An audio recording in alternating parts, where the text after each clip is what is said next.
DNA topic है, तो ये वीडियो आपकी हेल्प करेगा। जी हाँ, नमस्कार। मैं doctor Praveen Mohil, assistant professor, department of botany, university Maharaja college, university of Rajasthan, Jaipur. रूबरू हूँ आपसे एक छोटे से टॉपिक को लेके, और आज इस टॉपिक में हम बात करने वाले हैं डीएनए क्या होता है, डीएनए की बेसिक स्ट्रक्चर क्या होती है, क्या न्यूक्लियोटाइड्स होते हैं, क्या न्यूक्लियोसाइड्स होते हैं, और चारगाफ रूल क्या होता है। कुछ सवाल हैं जो अमूमन पूछे गए हैं। Describe the primary structure of DNA, यानी कि डीएनए की जो प्राइमरी स्ट्रक्चर क्या होती है इसको बताइए, including components and bond types involve in bonding them together, यानी कि इसमें कौन कौन से बॉन्ड होते हैं, क्या क्या कंपोनेंट होते हैं। ये बेसिक स्ट्रक्चर का सवाल है।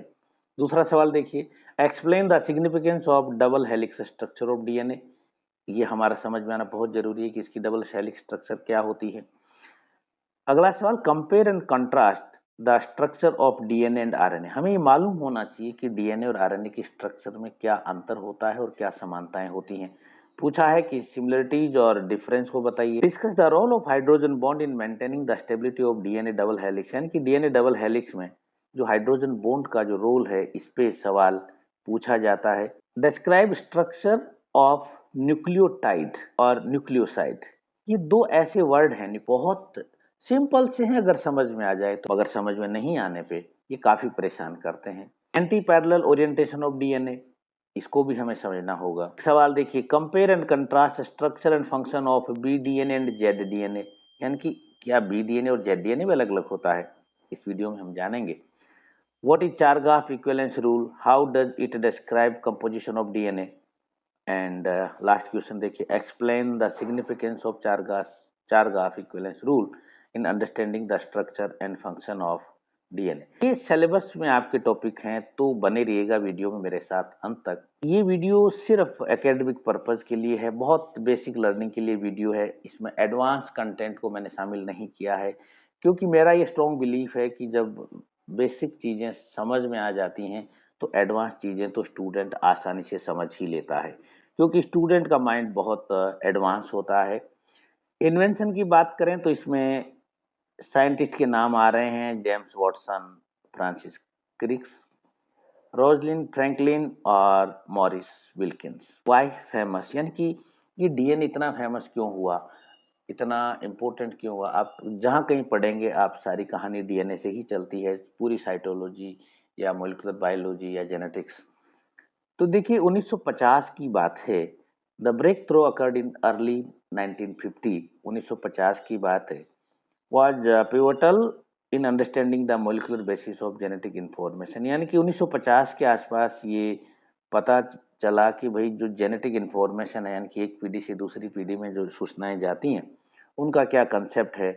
1953 में दो साइंटिस्ट, नाम आपको दिख रहे हैं, इन्होंने एक मॉडल दिया, इसको कहते हैं double helix structure of DNA in scientific journal nature, यानी कि एक नेचर एक जर्नल है, शोध पत्रिका है, उसमें ये रिसर्च पब्लिश होके आई। तो हमें पता चला कि डीएनए की स्ट्रक्चर क्या होती है, डीएनए वास्तव में होता क्या है। What is DNA? DNA is deoxyribo nucleotide acid oblique DNA is polynucleotide और made up of repeated units of nucleotide, यानी कि डीएनए न्यूक्लियोटाइड्स का बना होता है, डीएनए पॉलीन्यूक्लियोटाइड होता है। यहाँ तक ठीक है, समझ में आ गया। और जो डीएनए की जो यूनिट हम कहें, यानी कि DNA is made up of molecules called nucleotide, यानी कि इसीलिए हमने कहा ये पॉलीन्यूक्लियोटाइड है। और प्रत्येक न्यूक्लियोटाइड वो किसका बना होता है, उसमें तीन चीजें होती हैं, एक फॉस्फेट ग्रुप होता है, एक सुगर होती है डीऑक्सीराइबो सुगर, और एक नाइट्रोजनस बेस होता है।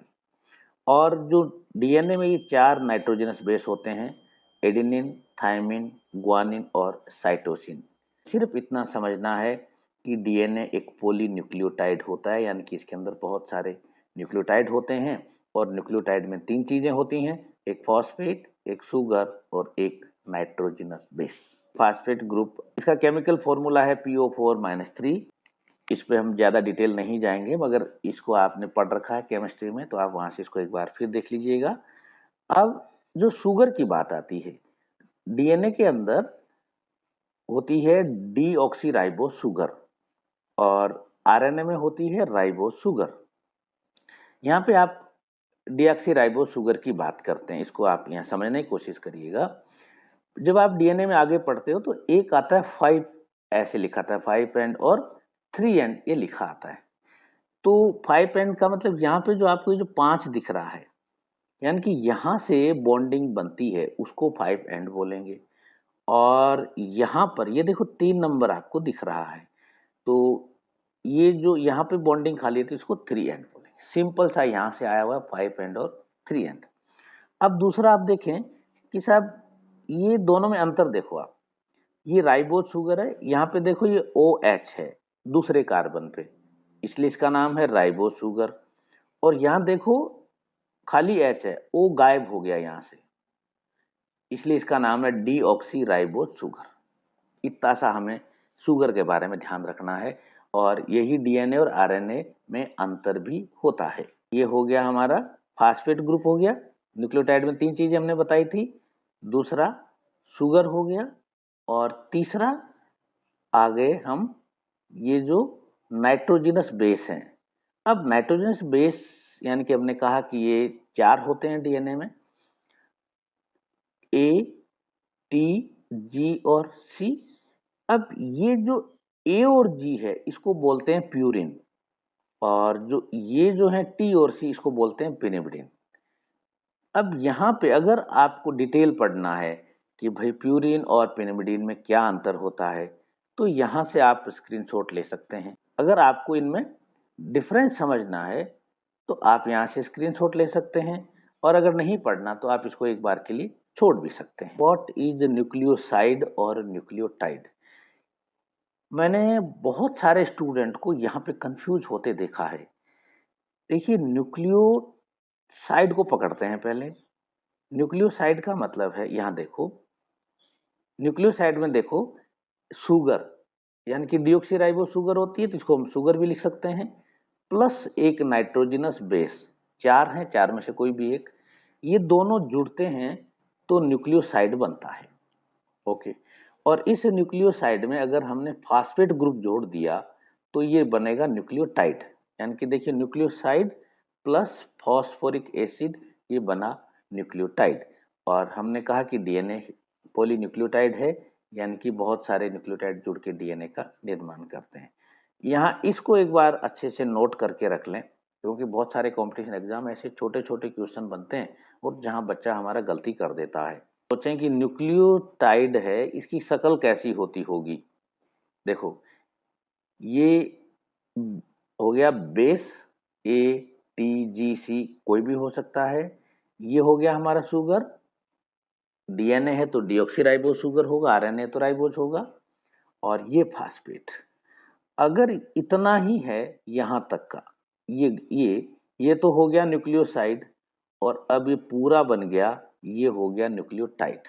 अगर ये समझ में आ गया तो समझो कि डीएनए की स्ट्रक्चर आपकी पूरी समझ में आ चुकी है। आप इसका स्क्रीनशॉट लेके रख सकते हैं। यहाँ पे मैंने वो चीजें बताई है कि कौन कौन से न्यूक्लियोसाइड बनते हैं और कौन कौन से न्यूक्लियोटाइड बनते हैं। तो बहुत सिंपल है कि डीएनए के अंदर यहाँ ये एडेनिन होता है, साइटोसिन, ग्वानिन और थाइमिन, ठीक है। तो ये 4 ही तो न्यूक्लियोसाइड बनेंगे और 4 ही न्यूक्लियोटाइड बनेंगे। बस ये आपके नोट्स बनाने के लिए आप इसको स्क्रीनशॉट लेके अपना लिख सकते हो। यहाँ पे आरएनए को भी बताया मैंने और ऊपर डीएनए को बताया है, दोनों में 4-4 बनेंगे, 4 न्यूक्लियोसाइड बनेंगे और 4 न्यूक्लियोटाइड बनेंगे। पॉलीन्यूक्लियोटाइड होता कैसे, इसको ध्यान से समझिएगा। देखिए ये आपको दिख रहा है ना, ये वाले, ये शुगर है ये, ठीक है, ये शुगर है, ये शुगर है, ये शुगर है। और जो ये हरे रंग का ये डॉट, ये वाले ये फॉस्फेट है, और ये जो ATGC ये नाइट्रोजनस बेस है, ठीक है। तो ये तो हुआ, ये देखिए दिस इज पॉलीन्यूक्लियोटाइड चेन, क्योंकि ये एक बन गया न्यूक्लियोटाइड, ठीक है, और ये दूसरा इसका कॉम्प्लीमेंट्री बैंड हो गया, इसका जो एंटी पैरल बैंड होता है। अब यहाँ समझना क्या है कि जो डीएनए का जो डबल हेलिक्स है, यानी कि जो ये शुगर और फास्फेट ये मिलकर के बैकबोन, यानी कि ये सीडी है, ऐसे देखो, और इस सीडी में ये बीच में ये डंडे लगे होते हैं सीडी के। तो ये जो डंडे हैं ये तो बन रहे हैं इसके, किसके, नाइट्रोजनस बेस के, और ये जो सीधे डंडे हैं ये बन रहे हैं इसके, शुगर और फॉस्फेट। ये देखो, यस, ये देखो, ये sugar phosphate, sugar phosphate, sugar phosphate, sugar phosphate, sugar phosphate, sugar phosphate. इस स्ट्रक्चर का मीनिंग क्या है? ये डीएनए, ये देखिए इस प्रकार से हम बताते हैं। ये देखिए जो कोइलिंग जो हो रही है ये इसी प्रकार रहता है, और ये कहाँ है? ये क्रोमोसोम में है, इसलिए इस डायग्राम को रखा गया है। फॉर्म्स ऑफ डीएनए, यानी कि डीएनए की जो फॉर्म होती है, देखिए ये फॉर्म्स हैं, और इन फॉर्म में देखिए अंतर कहाँ आ रहा है। ये बी डीएनए जो मोस्ट कॉमन डीएनए, यानी कि जो अब तक हम जो डीएनए पढ़ते आए हैं ना, बहुत सिंपल सा, वो बी डीएनए होता है। और फिर एक ए डीएनए होता है, एक जेड डीएनए होता है। अब इसकी स्ट्रक्चर में देखेंगे तो जब ये हेलिक्स में घूमता है कोइलिंग में, तो ये राइट हैंडेड डीएनए होता है, बी डीएनए यानी कि जो कॉमन वाला। ए डीएनए भी राइट हैंडेड होता है, मगर ये जेड डीएनए लेफ्ट हैंडेड होता है, लेफ्टी है ये, ऐसे समझ लो। फिर देखो ये बेस पेयर पर टर्न, यूं समझो कि सिंपल आड़ू भाषा में कि एक डीएनए का जो मॉलिक्यूल है, एक डीएनए का मॉलिक्यूल, बी डीएनए में होते हैं टोटल 10 बेस पेयर, और ए में होते हैं 11, और बी में होते हैं 12। इसको अगर अपन करें मारवाड़ी में, तो ये देखो ये सीडी है हमारी, और ये एक डीएनए का मॉलिक्यूल है। अगर ये बी है तो इसमें डंडे होंगे 10, अगर ये ए है तो डंडे होंगे 11, अगर ये जेड है तो डंडे होंगे 12। इतना सा मतलब है इसका। हेलिकल शेप, यानी कि जब हेलिकल बन जाता है, इसकी शेप कैसी है? नैरो, यानी कि संकड़ा है और लंबा है। ये शॉर्टर और वाइडर, ये भी छोटा है और चौड़ा है, मगर ये जिगजैग है। ये बहुत इंपॉर्टेंट है, इस जिगजैग की वजह से ही इसका नाम जेड डीएनए रखा गया है। इसको आप सिंपल इस भाषा में याद रख सकते हैं। कंडीशन है, ये मिलता कहाँ है? ये तो इसकी फिजियोलॉजिकल कंडीशन, यानी कि हर सेल में मिलेगा। ये डिहाइड्रेटिंग कंडीशन है, और ये हाई साल्ट कंसंट्रेशन है। देखिए जब हेलिकल बनता है तो दो प्रकार की ग्रुव बनती है, खांचे बनती है, एक जिसको बोलते हैं मेजर ग्रुव, बड़ी खांच, और एक छोटी खांच। तो जो बड़ी खांच है वो बी डीएनए में वाइड होती है, ए डीएनए में नैरो होती है, और जेड डीएनए में सैलो होती है। और जो माइनर है वो नैरो होती है बी में, और ए में वाइड है, और जेड में डीप है। और इसकी स्टेबिलिटी जो है, ये बी डीएनए की मॉडरेट स्टेबिलिटी है, ए की हायर है, और जेड डीएनए की स्टेबिलिटी बहुत कम है, लोअर है। बायोलॉजिकल रोल, तो ये सारे लिविंग ऑर्गेनिज्म में है। ये found in DNA protein complex, ये स्पेशल कंडीशन है। और ये भी और स्पेशल है कि रोल नॉट फुली अंडरस्टूड, यानी कि अभी तक इसके बारे में पूरा पता नहीं चला है। टाइप्स ऑफ डीएनए में देखें कि बहुत सिंपल सा है कि डीएनए कितने प्रकार का होता है। एक जीनोमिक डीएनए जो मोस्ट सिंपल, जैसे एक जो माइटोकॉन्ड्रिया में होता है उसको माइटोकॉन्ड्रियल डीएनए, एक जो प्लाज्मिड यानी कि बैक्टीरिया वाला उसको प्लाज्मिड डीएनए, एक क्लोरोप्लास्ट में उसको क्लोरोप्लास्ट डीएनए, तो जो वायरस में होता है उसको वायरल डीएनए कहते हैं। ये प्रकार हैं। अब इसकी स्ट्रक्चर देखते हैं। जो जीनोमिक डीएनए की स्ट्रक्चर है डबल हेलिक्स, जिसकी हम पूरी बात ही करना है, पूरा सिलेबस में ही है। लोकेशन, ये न्यूक्लियस के अंदर मिलता है, यानी कि केंद्रक में मिलता है। इनहेरिटेंस, यानी कि जो मेंडेलियन इनहेरिटेंस है, जो मेंडल के रूल है उसको फॉलो करता है। और फंक्शन और characteristic contain entire genetic information, जो हम अब तक पढ़ते हैं। फिर आई बात माइटोकॉन्ड्रियल डीएनए, ये सर्कुलर होता है, ये माइटोकॉन्ड्रिया में है, और इसको बोलते हैं मैटरनल इनहेरिटेंस। आप जेनेटिक्स में पढ़ोगे, आगे एक टॉपिक आएगा मैटरनल इनहेरिटेंस, तो वहाँ ये काम आएगा आपको। माइटोकॉन्ड्रिया का काम क्या है? एनर्जी प्रोडक्शन, इसीलिए इसको कहते हैं पावर हाउस। तो यहाँ पे इसका रोल हो गया। प्लाज्मिड डीएनए सर्कुलर है, बैक्टीरिया में मिलता है, इसको बोलते हैं एक्स्ट्रा क्रोमोजोमल, इनहेरिटेंस इसकी है। और ये जो बैक्टीरिया का जो जीन ट्रांसफर में काम आता ही है। क्लोरोप्लास्ट डीएनए भी सर्कुलर है, क्लोरोप्लास्ट में मिलता है, इसको बोलेंगे मैटरनल इनहेरिटेंस। जैसा यहाँ पे ऊपर देखा वैसा ही यहाँ देखा। और ये फोटोसिंथेसिस में काम आता है। और फिर वायरल डीएनए, वायरल डीएनए में क्या खास बात होती है कि ये एक तो डबल स्टैंडर्ड भी हो सकता है और सिंगल स्टैंडर्ड भी हो सकता है। दूसरा कि लाइनियर भी हो सकता है और सर्कुलर भी हो सकता है। ये खास वायरस भी मिलता है, वायरस पार्टिकल में मिलेगा। इनहेरिटेंस इसकी कुछ भी नहीं है, जैसे मेंडेलियन है। Hijack host cellular machinery for replication infection, ये आप बैक्टीरिया में पढ़ते हैं। अब एक सिंपल सा और बड़ा इंपॉर्टेंट रूल है, बड़ा मजेदार रूल है, चारगाफ रूल या चारगाफ इक्विवेलेंस रूल। ये 1948 और 1952 की कहानी है। एक चारगाफ नाम के साइंटिस्ट थे। यहाँ पे आप देखो कि एक इंटरेस्टिंग क्यों है। डीएनए की कहानी शुरू होती है 1950 में, ठीक, और इधर ये भी उसी समय का है। यानी कि चारगाफ रूल से डीएनए की स्ट्रक्चर को समझने में हमें बहुत बड़ी मदद मिली। और चारगाफ ने क्या कहा? चारगाफ ये कहता है कि ए और टी, जी और सी, यानी कि ये प्यूरिन और ये पिरिमिडिन, इनकी दोनों की मात्रा बराबर होती है। और सिंपल करें तो ये हमें मालूम है कि ए टी से जुड़ता है, तो जितना ए है उतना ही टी होगा, जितना जी है उतना ही सी होगा। ये इस बारे में बात करता है। आप इसको पढ़ भी लीजिए। अगर आपको अभी तक इस वीडियो से जुड़ा हुआ कोई भी डाउट है तो कमेंट बॉक्स में लिख दीजिएगा। कमेंट बॉक्स में लिखना नहीं आता है तो मुझे मेल कर दीजिएगा। आपको लगता है कि ये वीडियो यूजफुल है तो प्लीज़ वीडियो को लाइक कीजिएगा और किसी मदद के लिए वीडियो को शेयर भी कीजिएगा। नेक्स्ट नोटिफिकेशन के लिए चैनल को सब्सक्राइब कर लीजिएगा। Wish you all the best. Thank you very much.